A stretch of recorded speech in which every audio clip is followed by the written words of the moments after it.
મમતા પટેલ એક ચિત્રકાર છું અને સાથે ડ્રોઈંગ ટીચર પણ છું.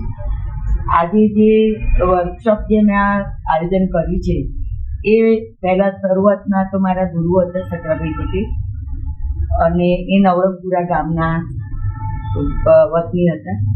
આજે એમના દીકરાના ત્યાં એક વર્કશોપ રાખ્યું છે. આજે કેટલાય વખતથી હું વિચારતી હતી કે મારે એક વર્કશોપ કરવું, પણ મને જગ્યાનો મારી પાસે હતી નહીં, એટલે મેં નિમેશભાઈને વાત કરી તો નિમેશભાઈ કે મારા ઘેર કરો તમે. એટલે આજે એમના ઘેરે મેં જે વર્કશોપ કર્યો એમાં જૂઠનું કપડું કે પહેલાં કંત્યાના ઘેલા આવતા હતા, એવી જ રીતે અત્યારે વ્હાઈટ કંત્યાના કપડું આવવા માંડ્યું. એમાં મેં છે તો એક જણના ટ્રેઓનું કામ કર્યું હતું. તો મને એમ થયું કે આજે આ કામ હું બાળકોને પણ શીખવાડું, સિનિયર આર્ટિસ્ટોને શીખવાડું, તો જેથી કરી નવું મીડિયમ છે. આ નવા મીડિયમને ડેવલપ કરવા માટે મેં એક આ આયોજન કર્યું. હવે આ આયોજનમાં ઘણા બધા આર્ટિસ્ટો છે, નાના છોકરાઓ હોય છે અને સિનિયર આર્ટિસ્ટ હોય છે બધા. એમાં દરેકના જે આર્ટવર્ક છે બહુ જુદું જુદું કર્યું છે, પોતે પોતાની રીતે કલર લીધા છે અને એ એટલું સરસ કામ કર્યું છે. આજે જે નાના 4 છોકરાઓ છે એમાં એક નાની છોકરીને કરવા નથી આપી, પણ એની જે પેપરમાં કરેલું હતું એમાં એને બેસાડીને જે ડિઝાઇન કરવા આપી કેલિગ્રાફીનું, એટલું સુંદર કામ કર્યું છે. અને આર્ટ વસ્તુ એવી છે કે આ જે નિમિતભાઈના ઘરે મને જે જગ્યા મળી એનો એક આર્ટિસ્ટના ઘરનો જે પ્રભાવ છે એનું અહીંયા મને વાતાવરણ મળ્યું. કારણ કે વાતાવરણનો પણ અનુભવ થવો જોઈએ. કારણ કે તમે સારી જગ્યાએ બેસો, આર્ટિસ્ટના ઘેર બેસો કે સંગીતકારના ઘેર બેસો, તો એનું જે પ્રભાવ છે ને એ બહુ સુંદર પડે છે અને એનું તો વાઇબ્રેશન મળે છે. વાઇબ્રેશન મળવા માટે ઘર કે હોલ એ બહુ સારી રીતે હોવો જોઈએ. એના હિસાબે આજે મને જે જગ્યા મળી એનો આજે મને એટલો બધો ખૂબ ખૂબ આનંદ થઈ ગયો છે.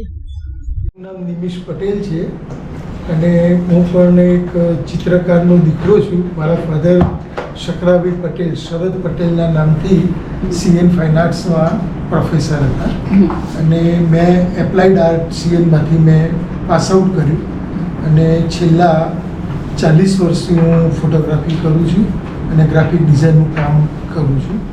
આર્ટ 5 વર્ષ તો CNમાં મેં ફાઇન આર્ટ્સ કર્યું, સ્ટડી કર્યું. 83માં હું પાસ આઉટ થયો. ત્યારથી અત્યાર સુધી ગ્રાફિક ડિઝાઇનનું કામ અને ફોટોગ્રાફીનું કામ કરું છું. અને મારું ઘર છે એ મારી એક ખ્વાહિશ હતી કે એક સરસ આર્ટિસ્ટિક ઘર બને અને કોઈનું ઘર ના હોય એવું મારું થવું જોઈએ, એટલે એવું હોવું જોઈએ. એટલે આખું લીપણવાળું કોન્સેપ્ટ મારો પહેલેથી હતો.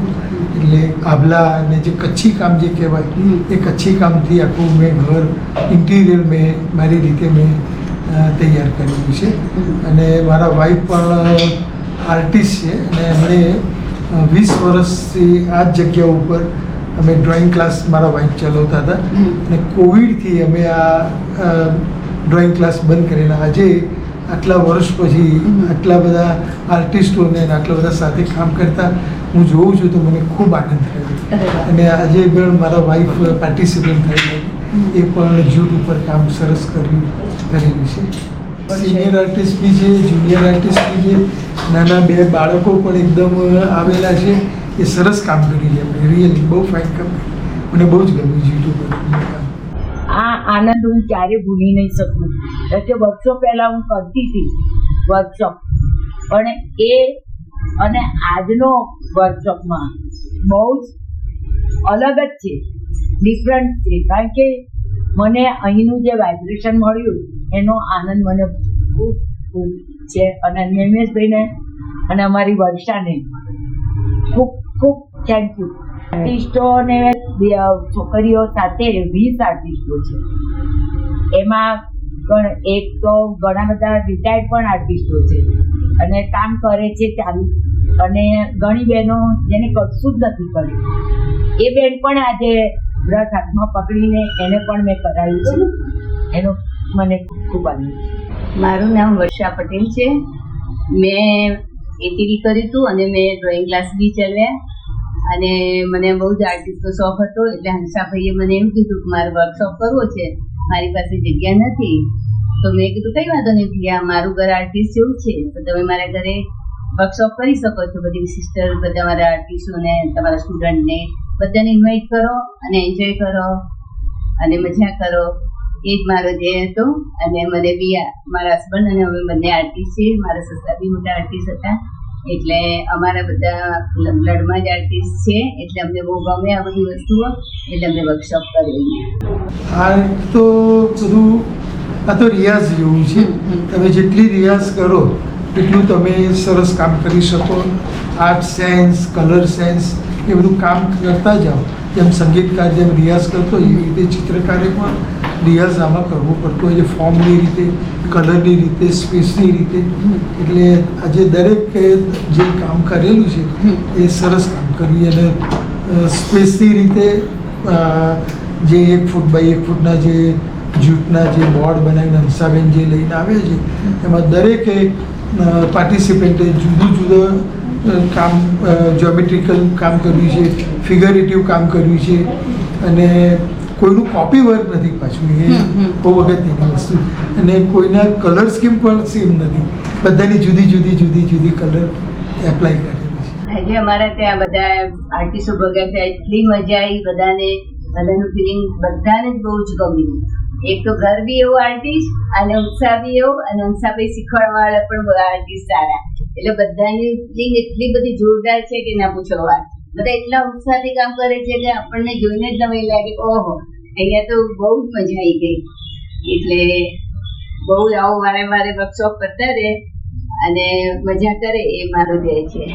હું વર્ષા પંચોલી.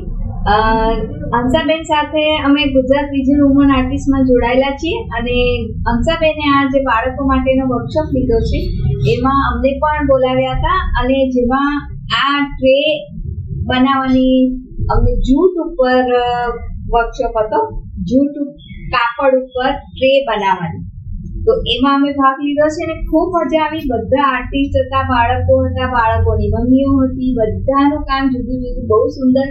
અને કેમલ કલર, એક્રેલિક કલર વાપરી અને આ પેઇન્ટિંગ નાના અમે તૈયાર કર્યા છે ટ્રેના બેકગ્રાઉન્ડમાં, જેમાં અમને ખૂબ મજા આવી અને બહુ જ બધો આનંદ લીધો. હજી અમે બધા નવા નવા વર્કશોપો કરતા રહીશું. હંસાબેનનો ખૂબ ખૂબ આભાર આના માટે. મારું નામ વર્ષા કૌઠાળકર છે અને છેલ્લા 35 વર્ષથી હું ડ્રોઈંગ પેઇન્ટિંગ શીખવાડું છું. હંસાબેનની સાથે અને નૈનાબેનની સાથે વિઝ્યુઅલ વુમન્સ આર્ટ એસોસિએશનમાં હું જોડાયેલી છું. આજે પાર્ટીને બોલાવેલા કે ભાઈ એક જૂટ ઉપર આપણે વર્કશોપ જેવું કરીએ, એટલે બધા ભેગા થઈએ અને થોડું વર્ક કરીએ, મજા કરીએ. અને એટલે અત્યારે ફ્લોરલ પર મેં કામ કર્યું, એ કંઈક નવું કરવું છે. તો થોડું જૂથને હવે આની પછી અમે પેઇન્ટિંગ કર્યા છે એટલે એની ટ્રે બનશે.